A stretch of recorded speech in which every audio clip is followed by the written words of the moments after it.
सुरू झालाय पावसाळा, सुरू झालाय पावसाळा. शेतकरी दादा आपण डुकरापासून ऊस सांभाळा, हो सांभाळा.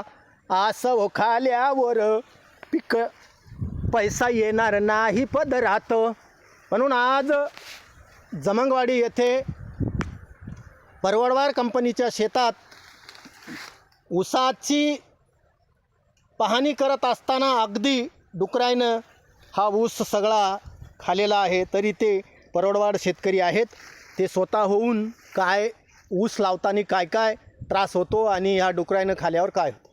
नमस्कार, मी शेतकरी आकाश रावसाहेब परवडवाड, राहणार जंगमवाडी. माझं शिक्षण ग्रॅज्युएशन कंप्लीट आहे. ग्रॅज्युएशन कंप्लीट करून मी शेती हा पर्याय निवडला असल्यामुळं शेती करण्यासाठी काही रस राहिला नाही. पूर्ण डुकराने खाऊन अतोनात नुकसान केलेले आहे. आता शेती करावी की काय करावं हे काही समजण्यात गेले.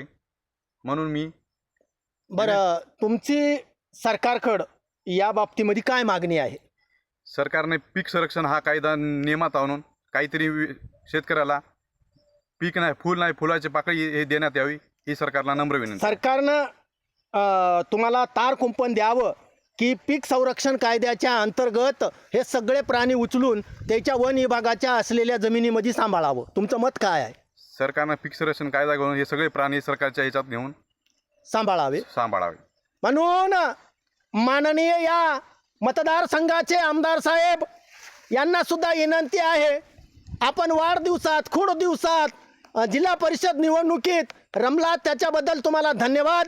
आणि दुसरी गोष्ट महत्त्वाचा मुद्दा, प्रत्येक मतदारसंघामध्ये महाराष्ट्रातल्या सगळ्या आमदारांना शेतकऱ्याची यथा जाणून घेण्यासाठी एक शेतकरी यथा यात्रा काढावी आणि शेतकऱ्याच्या पिकाची माहिती घ्यावी आणि ही माहिती राज्य सरकारला कळवावी, असं म्हणे मी डांगे विठ्ठल हरी शेतकरी. चला.